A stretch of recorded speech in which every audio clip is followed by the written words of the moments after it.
ಬಸವಂ ಭಕ್ತಿಗೆ ಮೂಲಂ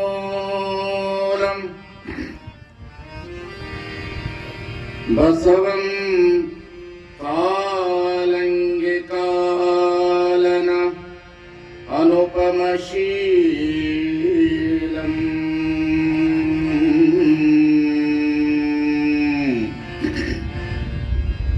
ಅನುಪಮ ಶೀಲಂ ಅನುಪಮಾ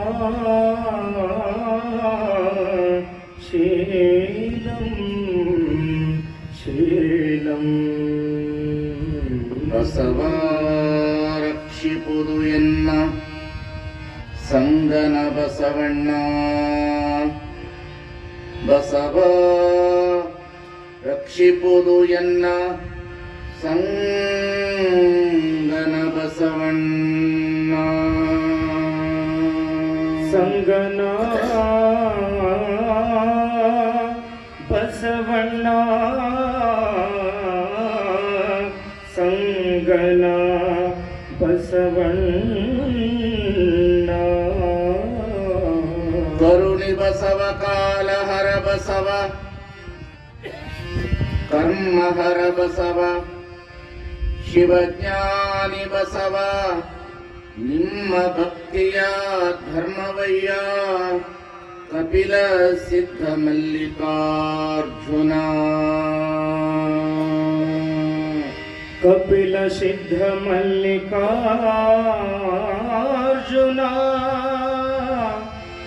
ಕಪಿಲ ಸಿದ್ಧ ಮಲ್ಲಿಕಾರ್ಜುನ ಮಲ್ಲಿಕಾರ್ಜುನ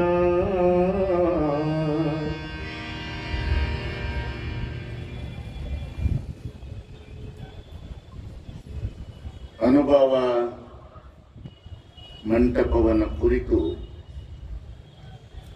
ನಿನ್ನೆ ನಾವು ದೀರ್ಘವಾದ ವಿಷಯವನ್ನು ನೋಡಿದ್ದೇವೆ.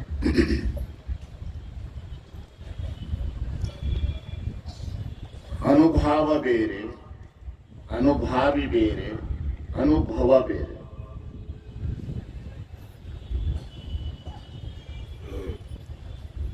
ಅನುಭವ, ಅನುಭಾವಿ, ಅನುಭಾವ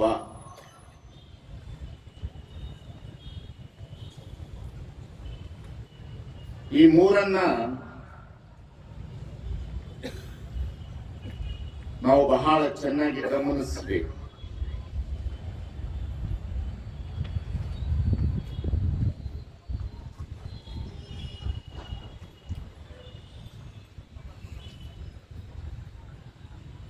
ಬಹಳ ಜನರಿಗೆ ಅನುಭಾವಿ, ಅನುಭವ, ಏನು ಅನುಭವ, ಅನುಭಾವಿ, ಅನುಭಾವ ಪ್ರತಿಯೊಬ್ಬರಲ್ಲಿ ಇರ್ತದೆ.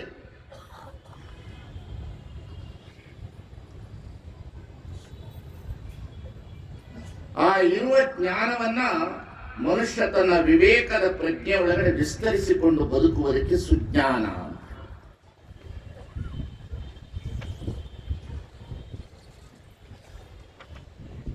ಹಾಗಾಗಿ ಮನುಷ್ಯನಿಗೆ ಬದುಕಲಿಕ್ಕೆ ಏನು ಬೇಕು ಅಂತಂದ್ರೆ ಇಟ್ಸ್ ಓನ್ಲಿ ನಾಲೆಡ್ಜ್.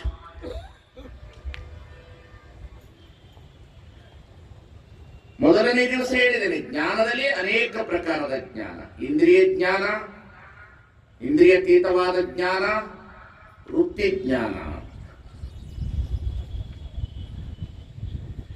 ಇಂದ್ರಿಯ ಜ್ಞಾನ ಮನುಷ್ಯನ ಸ್ವಭಾವ ಗುಣದ ಪ್ರಕೃತಿ ಒಳಗಡೆ ಇರತಕ್ಕಂತೆ ಇಂದ್ರಿಯ ಜ್ಞಾನ, ಸ್ವಭಾವದ ಪ್ರಕೃತಿಯ ಗುಣ ಅದು. ಅಂತಹ ಇಂದ್ರಿಯ ಜ್ಞಾನವನ್ನ ಮನುಷ್ಯ ತನ್ನ ಬದುಕಿನಲ್ಲಿ ಅನುಭವದ ಎಡೆಗೆ ತಂದಾಗ ಅದು ಸುಜ್ಞಾನವಾಗಿ ಪರಿವರ್ತನೆ ಹೊಂದಿತು. ನಿಮ್ಮನ್ನರಿಯದ ಜ್ಞಾನವೆಲ್ಲವೂ ಅಜ್ಞಾನ ಮೋಡ.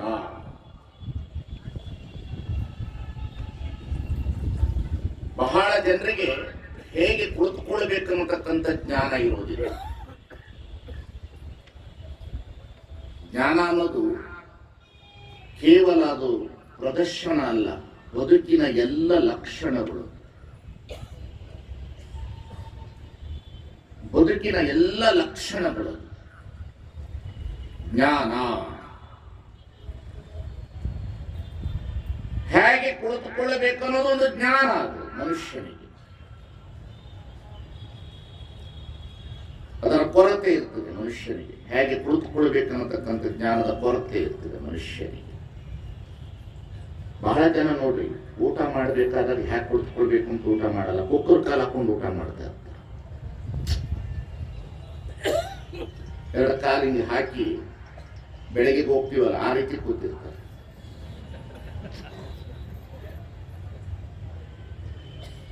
ನಾನು ಹೇಳೋದು ಅರ್ಥ ಆಗ್ತಿದ್ದಿಲ್ಲ.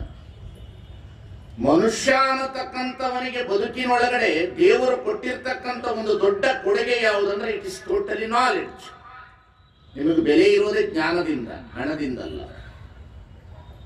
ಸಂಪತ್ತಿನಿಂದಲ್ಲ.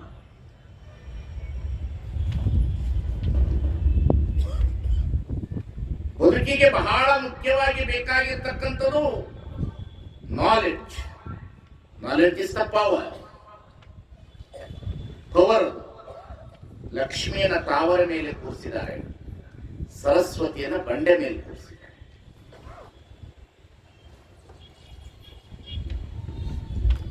ಯಾಕೆ ಸರಸ್ವತಿಯನ್ನ ಬಂಡೆ ಮೇಲೆ ಕೂರಿಸಿದ್ದಾರೆ ಅಂತಂದ್ರೆ,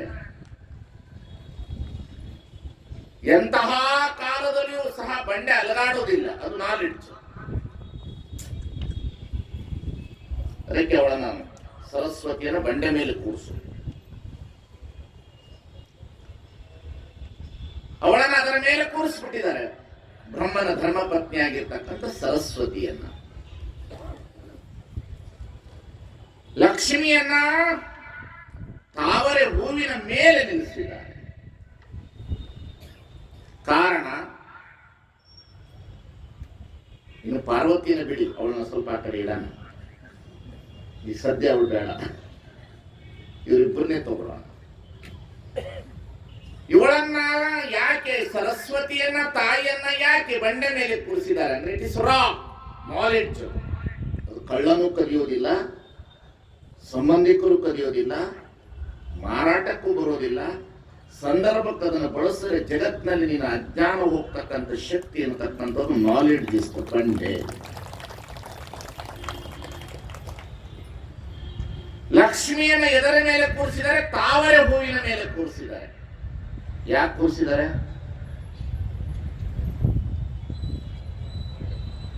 ಬಹಳ ಜನರಿಗೆ ಗೊತ್ತಿಲ್ಲ ಯಾಕೆ ಕೂರಿಸಿದ್ದಾರೆ. ತಾವರೆ ಮೇಲೆ ನಿಂತಾಳು, ನೀರಿಂಗ್ ಅಲ್ಲಾಡಿದ್ರೆ ಅದು ಬೀಳುತ್ತದೆ. ಯಾವುದು? ಅವಳು ನಿಲ್ಲುವವಳಲ್ಲ. ಯಾರು? ಲಕ್ಷ್ಮಿ. ಲಕ್ಷ್ಮಿ ನಿಲ್ಲುವವಳಲ್ಲ ಅವಳು.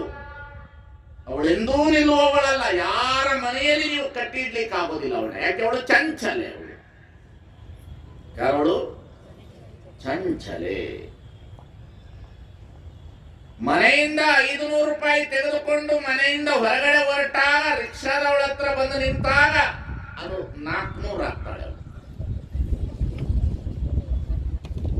ಬಸ್ ಸ್ಟ್ಯಾಂಡ್ ಹತ್ರ ಬಂದು ನಿಂತು ಚಾ ಕುಡಿದಾಗ 350 ಆಗ್ತಾಳೆ. ಸಂಜೆ ಮನೆಗೆ ಬರೋ ಹೊತ್ತಿಗೆ 5 ರೂಪಾಯಿ ಆಗಿರ್ತಾಳೆ. ಯಾರು? ಈಗ ನಿಮ್ಗೆ ಲಕ್ಷ್ಮಿ ಬೇಕೋ ಸರಸ್ವತಿ ಬೇಕೋ? ಸುಳ್ಳು ಹೇಳ್ತೀರಿ ಬಿಡ್ರಿ. ನಿಮ್ಮಷ್ಟು ಸುಳ್ಳು ಹೇಳೋರ್ನೇ ನೋಡಿಲ್ಲ, ರಾಣಿಬೆನ್ನೂರು ನೋಡಿಲ್ಲ. ನಾವು ಹೇಳೋಣ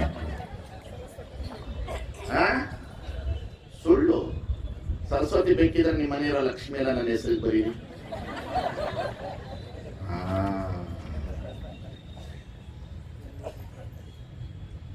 ಈ ಜಗತ್ತಿನೊಳಗಡೆ ಲಕ್ಷ್ಮಿ ಮುಖ್ಯ ಅಲ್ಲ, ಎಂದೂ ಮುಖ್ಯ ಅಲ್ಲ. ಅವಳು, ಅವಳ ಅವಶ್ಯಕತೆಯೇ ಬೇಡ. ಅವಳು ಲಕ್ಷ್ಮಿ ಯಾವಾಗಲೂ ನಾವು ಬಾ ಅಂದ್ರೆ ಬರ್ತಾಳ, ಹೋಗು ಅಂದ್ರ ಹೋಗ್ತಾಳ. ಅವಳ ಅವಶ್ಯಕತೆ ಇಲ್ಲ ಈ ಜಗತ್ತಿನಲ್ಲಿ. ಗೊತ್ತೇನ್ರಿ? ಭಿಕ್ಷುಕ ರಾತ್ರಿ ಎಲ್ಲ ಮಲಗಿರ್ತಾನೆ, ಬೆಳಗ್ಗೆ ಎದ್ದು 10 ಮನೆ ತಿರುಗಾಡಿದ್ರೆ ಬರ್ತಾಳೆ ತಟ್ಟ್ಯಾಗ ರಾತ್ ರಾತ್ ರಾತ್ ರಾತ್. ಯಾರು ಭಿಕ್ಷುಕ 4-5 ಮನೆ ತಿರುಗಾಡಿದ್ರೆ ಸಾಕು ಬರ್ತದ. ನೀನು ಬೆಳಗ್ಗೆ ಎದ್ದು ಯಾರಿಗಾದ್ರೂ ಸುಳ್ಳು ಹೇಳಿದ್ರು ಬರ್ತಾಳೆ. ಯಾಕೆ? ಅವಳು ಗೊತ್ತು ಇವ ಸುಳ್ಳು ಹೇಳೋಣ ನಾನು ಇಲ್ಲಲ್ಲ ಅಂತ. ಯಾರಿಗೆ? ಲಕ್ಷ್ಮಿ. ಅದಕ್ಕೆ ಈ ಜಗತ್ತಿನಲ್ಲಿ ಎಲ್ಲ ಮಹಾತ್ಮರು ದೇವರೊಲಿಸುವ ಸಾಧನೆ ಯಾವುದು ಅಂದ್ರೆ ನಾಲೆಡ್ಜ್. ಬದುಕನ್ನ ಕಟ್ಟಿಕೊಳ್ಳಬೇಕಾದ್ರೆ ಏನು ಬಹಳ ಮುಖ್ಯ ಅಂದ್ರೆ ಜ್ಞಾನ. ಜ್ಞಾನವೇ ಬಹಳ ಪ್ರಧಾನವಾದುದು. ಜ್ಞಾನದಿಂದ ನಂತರ ಹಣ, ಹಣದಿಂದ ಜ್ಞಾನ ಅಲ್ಲ. ಹಣವೇ ಮುಖ್ಯ ಅನ್ನತಕ್ಕಂಥವನು ಯಾರಿರ್ತಾನೆ ಅವನು ಯಾವತ್ತೂ ಸಹ ದುಃಖಕ್ಕೆ ಒಳಗಾಗ್ತಾನೆ ಇರ್ತಾನೆ. ಯಾಕಂದ್ರೆ ಅವಳು ನಿಲ್ಲೋದಿಲ್ಲಲ್ರಿ. ನೀವು ಬೇಕಾದ್ರೆ ಯಾರಿಗಾದ್ರೂ ಸಾಲ ಕೊಟ್ಟು ನೋಡ್ರಿ, ಬಂದು ಕೇಳುವಾಗ ಗೌಡ್ರೆ ನಿಮ್ಮನ್ನು ಬಿಟ್ಟು ಏನೈತ್ರಿ, ನಾವು ಭಾಳ ಚಲೋ ರೀ, ನಿಮ್ಮ ಜೀವನದಲ್ಲಿ ನಮ್ಮನ್ನು ಕಂಡವ್ರು ಯಾರ್ರಿ, ಏನು ಹೊಗಳು ಕೊಡ್ತಾರೆ. ಹೊಗಳಿದ ಕೊಳ್ಳೆ 5 ಲಕ್ಷ ರೂಪಾಯಿ ಕೊಡ್ತಾರೆ. 5 ಲಕ್ಷ ರೂಪಾಯಿ ಬರೋದಿಲ್ಲ. ಅವಳು 25 ಸಾವಿರ ಒಂದ್ಸಲ, 51 ಸಲ, 60 ಸಲ ಅವಳ ಮನೆಗೆ ತಿರುಗಾಡ್ಬೇಕು ನೀನು. ಏನು? ಹಾಗಾಗಿ ಇಲ್ಲಿ ಶರಣರು ಏನ್ ಹೇಳ್ತಾರೆ, ಈ ಜಗತ್ತಿನಲ್ಲಿ ಎಲ್ಲ ಮಹಾತ್ಮರೇನಂತಾರೆ, ಮನುಷ್ಯನ ಬದುಕಿಗೆ ಹಣ ಮುಖ್ಯ ಅಲ್ಲ, ಜ್ಞಾನ ಬಹಳ ಮುಖ್ಯ. ಅದಕ್ಕಾಗಿ ಶರಣರು ಜ್ಞಾನದ ಬಲದಿಂದ ಅಜ್ಞಾನದ ಕೇಡು ನೋಡಯ್ಯ, ಜ್ಯೋತಿಯ ಬಲದಿಂದ ತಮಂದದ ಕೇಡು ನೋಡಯ್ಯ, ಸತ್ಯದ ಬಲದಿಂದ ಅಸತ್ಯದ ಕೇಡು ನೋಡಯ್ಯ, ಪರುಷದ ಬಲದಿಂದ ಅವಲೋಹದ ಕೇಡು ನೋಡಯ್ಯ, ಕೂಡಲ ಸಂಗನ ಶರಣರ ಅನುಭಾವದಿಂದ ಎನ್ನ ಮನದ ಕೇಡು ನೋಡಯ್ಯ. ಮನದ ಕೇಡು ಹೋಗಬೇಕಂದ್ರೆ ಅನುಭವ ಬರಬೇಕು. ಸುಮ್ಮನೆ ಮನುಷ್ಯ ಹುಡ್ತಾನೆ ಇರ್ತಾನೆ, ನಾನು ಬಹಳ ದೊಡ್ಡ ಮನೆ ಕಟ್ಟಿದ್ದೀನ್ರಿ ರಾಣಿಬೆನ್ನೂರ, ನಿನಗಿಂತ ದೊಡ್ಡ ಮನೆ ಬಾಂಬೆ ಆಗದ, ನಿಂಗೆ ಯಾವ ಮನೆ? ಬಾಂಬೆ ಒಳಗೆ ಹೋಗಿ ನೋಡಿದ್ರೆ ಅದಕ್ಕಿಂತ ದೊಡ್ಡ ಮನೆ ಅಂದ್ರು ಡೆಲ್ಲಿ ಆಗದ. ಡೆಲ್ಲಿಯಾಗ ಬಹಳ ದೊಡ್ಡ ಮನೆ ಕಟ್ಟಾಳ ಅಂತಂದ್ರೆ ಪಾಪ ಶಬ್ದ ಬಳಸಲ್ಲ. ನಾನು ಸುಮ್ಮನೆ ಉದಾಹರಣೆಗೆ ಹೇಳ್ತೇನೆ. ನನಗೆ ಅವ್ರ ಬಗ್ಗೆ ಗೌರವ ಇದೆ, ಅವ್ರ ಬಗ್ಗೆ ಬಹಳ ದೊಡ್ಡ ಗೌರವ ಇದೆ. ಇವತ್ತು ಹೊಟ್ಟೆಪಾಡಿಗಾಗಿ ಅನಿವಾರ್ಯತೆಯಿಂದ ವೇಷಾವೃತ್ತಿಗೆ ಹೋಗ್ಬಿಟ್ಟಿರ್ತಾರೆ, ಅದು ನಿಲ್ಲಬೇಕು. ಅವರು ನಿಮಗಿಂತ ದೊಡ್ಡ ಮನೆ ಕಟ್ಟಿರ್ತಾರೆ ಅಲ್ವಾ? ಕ್ಷಮೆ ಕೇಳ್ತೀನಿ ಶಬ್ದದಲ್ಲಿ. ಅವರು ನಮ್ಮ ತಾಯಿಂದಿರು, ನಮ್ಮ ತಾಯಿಂದಿರು. ಉದಾಹರಣೆಗೆ ಹೇಳೋದು. ಹಾಗಂತ ಹೇಳಿ ಈ ಜಗತ್ತಿನೊಳಗಡೆ ಹಣವೇ ಮುಖ್ಯ ಅನ್ನತಕ್ಕಂಥದನ್ನ ನೀವೇನಾದ್ರೂ ಜೀವನದಲ್ಲಿ ಇಟ್ಟುಕೊಂಡ್ರೆ ಅದೆಂದೂ ದುಃಖದ ಪ್ರಾಪ್ತಿ. ವ್ಯವಹಾರಕ್ಕಾಗಿ ಹಣ ಹೊರತು ಬದುಕಿಗಾಗಿ ಸುಜ್ಞಾನ, ಜೀವನಕ್ಕಾಗಿ ಜ್ಞಾನ.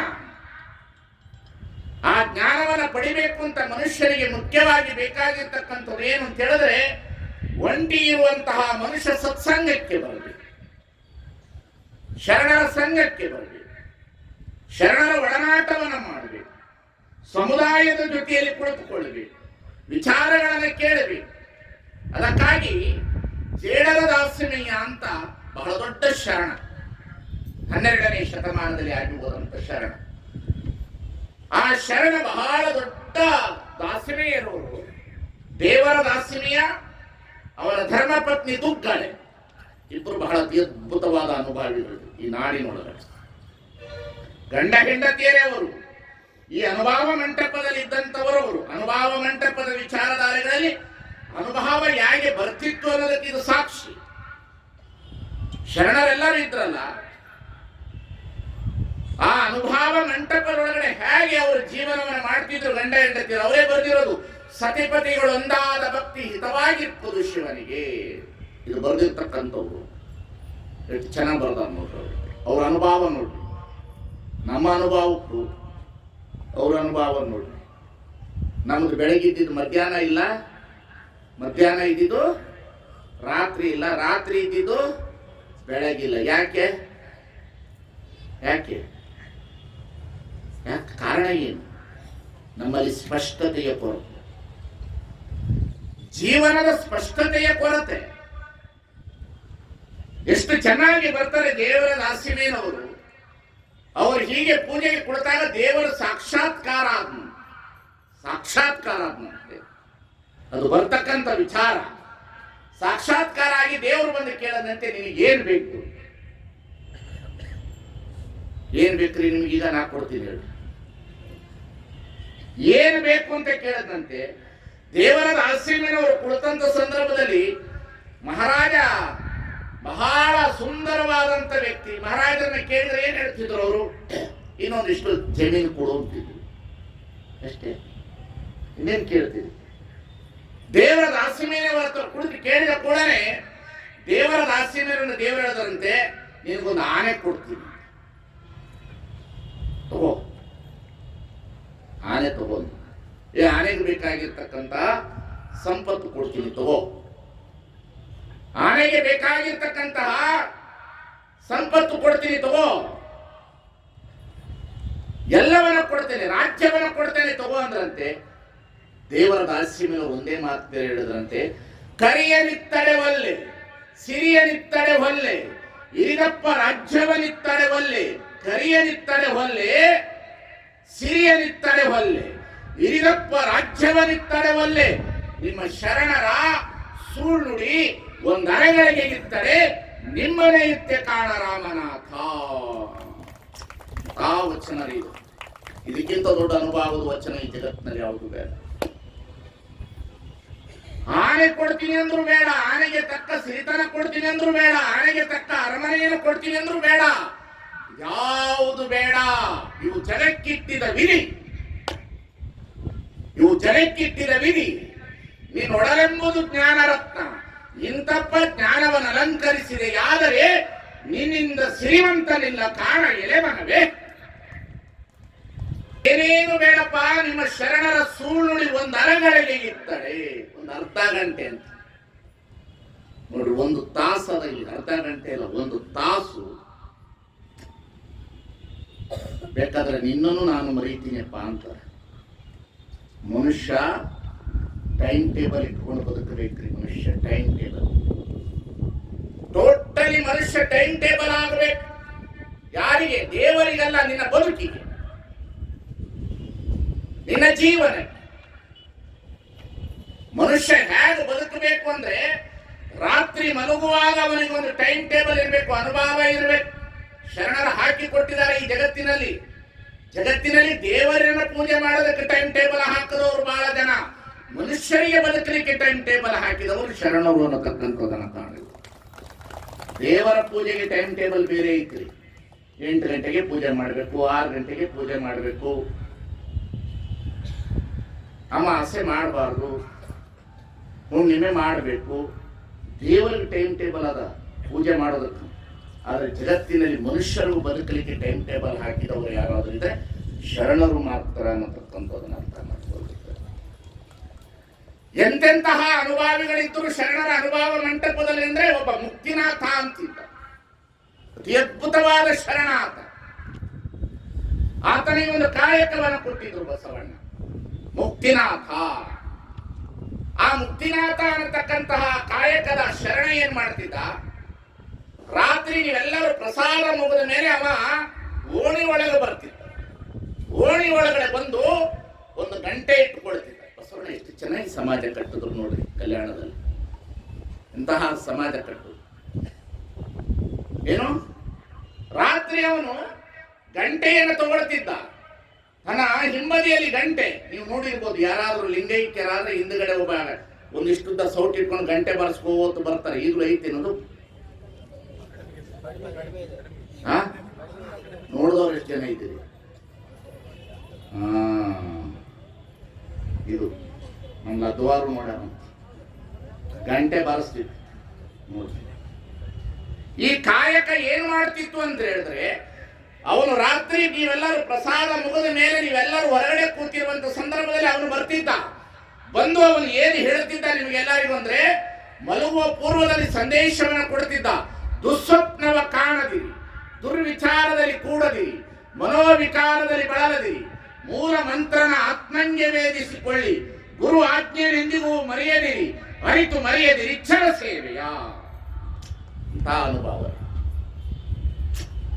ಎಷ್ಟು ಜೀವನ ಶಿಸ್ತು ಕಲಿಸ್ತಾನ ನೋಡಿ. ರಾತ್ರಿ ಬಂದು ಅವ್ನು ಹೇಳ್ತಿದ್ದಂತೆ, ಅವ್ನು ಬರುವಾಗ ಠಣ್ ಢಣ್ ಢಣ್ ಅಂತ ಬಾರಿಸ್ಕೊಂಡು ಬಂದು ಹೇಳ್ತೀನಿ, ದುಸ್ವಪ್ನವ ಕಾಣದಿರಿ.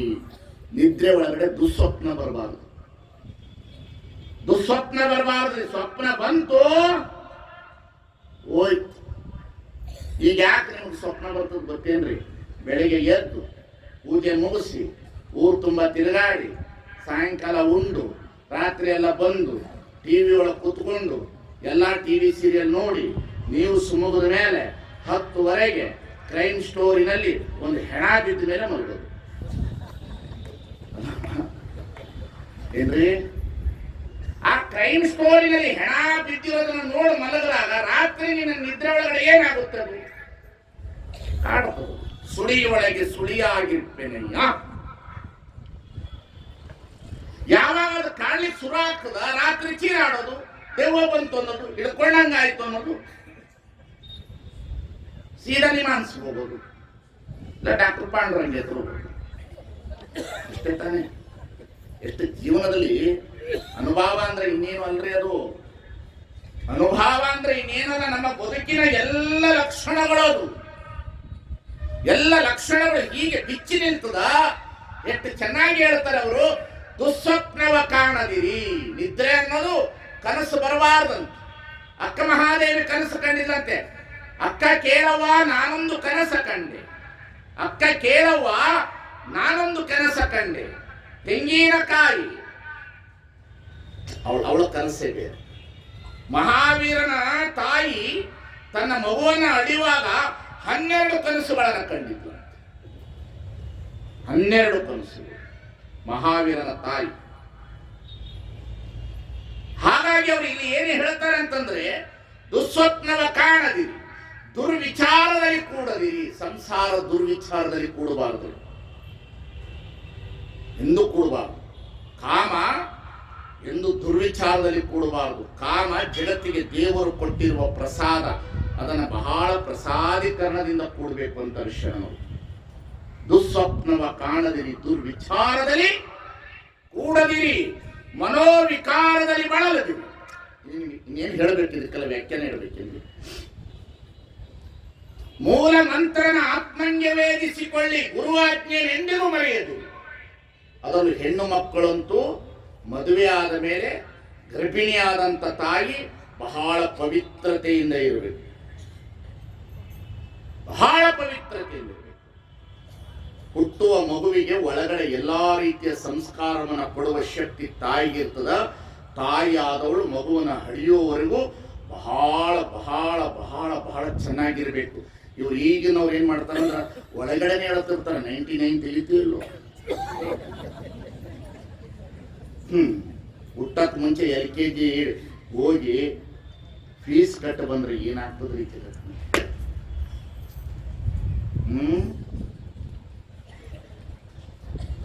ಹುಟ್ಟೋಕು ಮುಂಚೆನೆ LKG ಹೋಗಿ ಫೀಸ್ ಕಟ್ಟ ಬರೋದು ಅಲ್ವಾ? ಯಾಕೆ ಹಿಂಗ ಆಗ್ತಾ ಇದೆ ಅಂದ್ರೆ, ದುಸ್ವಪ್ನವ ಕೂಡದಿರಿ, ದುರ್ವಿಚಾರದಲ್ಲಿ ಕೂಡದಿರಿ, ಮನೋವಿಕಾರದಲ್ಲಿ ಬಳಲದಿರಿ, ಮೂಲ ಮಂತ್ರನ ಆತ್ಮಂಗೆ ವೇದಿಸಿಕೊಳ್ಳಿ, ಗುರುವಾಜ್ಞೆನೆಂದಿಗೂ ಮರೆಯದಿರಿ ಅಂತ ಅವನು ಹೇಳಿ ಹೋಗ್ತಿದ್ದ ಅನುಭವ ಮಂಟಪದಲ್ಲಿ. ಪುನಃ ಬೆಳಗ್ಗೆ ಬರ್ತಿದ್ದ ಅವನು. ಪುನಃ ಬೆಳಗ್ಗೆ 5 ಗಂಟೆಗೆ ಬಂದು ಅವನು ಏನ್ ಮಾಡ್ತಿದ್ದ? 5 ಗಂಟೆಗೆ ಬಂದು ಢಣ ಢಣ ಢಣ ಅಂತ ಬಾರಿಸಿಕೊಳ್ತಾ ಅವನಿನ್ನು ಏನ್ ಹೇಳ್ತಿದ್ದ ಅಂದ್ರೆ, ಅಂಗವಿಕಾರ ಸಾಕಿನ್ನು ಹೇಳಿ. ಎಂತ ಅನುಭವ ಮಂಟಪ, ಎಂತಹ ಶರಣರ ಜೀವನ ಧರ್ಮ. ಅಂಗವಿಕಾರ ಸಾಕಿನ್ನು ಹೇಳಿ, ಅಂಗ ಪ್ರಕೃತಿಯ ಬಳಲಿ ಹೇಳಿ, ಕಟ್ಟಿದ ಲಿಂಗವ ಮುಟ್ಟಿ ನೆನವೇಳಿ, ಗುರುವಾಜ್ಞೆನೆಂದಿಗೂ ಮರೆಯದು.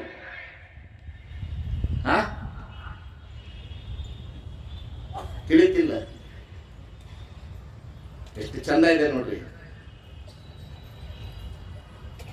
ಅಂಗವಿಕಾರ ಸಾಕಿನ್ನು ಹೇಳಿ. ಈ ದೇಹ ಅಂಗವಿಕಾರ ಆಗಿರ್ತದಂದ್ರೆ ಬೆಳಗ್ಗೆ. ಅಂಗವಿಕಾರ ಸಾಕಿನ್ನು ಹೇಳಿ, ಅಂಗ ಪ್ರಕೃತಿಯ ಬಳಲಿ. ಎಂತ ಅನುಭವಗಳಿರಲ್ಲ. ಪಾಲಿಸ್ಬಿಟ್ರೆ ಜೀವನ ಎಷ್ಟು ಆನಂದ ಇರ್ತದೆ ನೋಡ್ರಿ. ಒಂದಿಷ್ಟು ಪಾಲಿಸೋದಪ್ಪ. ಎಲ್ಲಿ ಪಾಲಿಸ್ತೀವಿ? ಬೆಳಗ್ಗೆ ಎದ್ದ ಕೂಡಲೇ ಅಂಗವಿಕಾರ ಸಾಕಿನ್ನು ಹೇಳಿ. ಎಲ್ಲಿ? ಬೆಳಗ್ಗೆ ಎದ್ದು ಕೂಡಲೇ ಮೊಬೈಲ್ ಕೈ, ಬೀಗದ ಕೈ. ಮನುಷ್ಯ ಯಾಕೆ ಇಷ್ಟೊಂದು ಕಷ್ಟಕ್ಕೆ ಒಳಪಡ್ತಾ ಇದೆ ಅಂದ್ರೆ ತನ್ನನ್ನು ತಾನು ಕಳೆದುಕೊಳ್ಳುತ್ತಿದ್ದಾನೆ. ತನ್ನ ಬದುಕಿನ ನಿಯಮಗಳನ್ನ ತಾನೇ ಹಾಳು ಮಾಡಿಕೊಳ್ಳುತ್ತಿದ್ದಾನೆ. ತನ್ನ ಬದುಕಿನ ನಿಯಮಗಳನ್ನ ತಾನೇ ಕೊಲೆಗೈಯುತ್ತಿದ್ದಾನೆ. ತನ್ನ ಬದುಕಿನ ಸಮಯವನ್ನ ತಾನೇ ಹಾಳು ಮಾಡುತ್ತಿದ್ದಾನೆ. ಅದಕ್ಕಾಗಿ ಅನುಭವ ಮಂಟಪದಲ್ಲಿ ಬಸವಣ್ಣ ಹೇಳಿದ್ರು, ಹೊತ್ತು ಕೊಲೆಗೈವರೇ ಮಾತ್ರ, ಹೊತ್ತು ಕೊಲೆಗೈವರೇ. ಸಮಯವನ್ನು ಯಾರು ಕೊಲ್ಲಬಾರದಂತೆ ಇದೆ ಗೊತ್ತಿಲ್ಲ. ನಾವೆಲ್ಲರೂ ಸಮಯವನ್ನು ಕೊಲ್ತಾ ಇದ್ದೀವಿ. ಇದೇ ಅನುಭವ, ಇನ್ನೇನು ಅಲ್ಲ. ಹೊತ್ತು ಕೊಲೆಗೈವರೇ.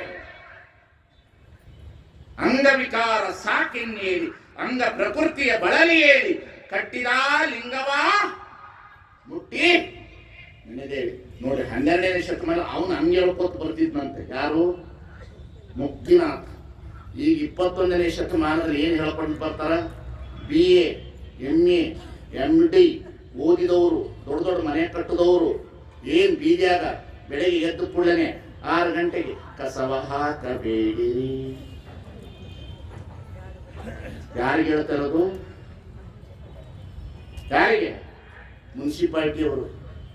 ನಿಮ್ಮ ಮನೆ ಮುಂದೆ ಬಂದು ಕಸ ಹಾಕಬೇಡ್ರಿ ಅಂತ ಹೇಳ್ತಾ ಇದ್ದೀರಂದ್ರೆ ನೀವು ವಿದ್ಯಾವಂತರ? ನೀವು ಬುದ್ಧಿವಂತರ? ನೀವು ನಾಗರಿಕತೆಯ ಪ್ರಜ್ಞೆ ಇರ್ತಕ್ಕಂಥ ನಾಗರಿಕರ?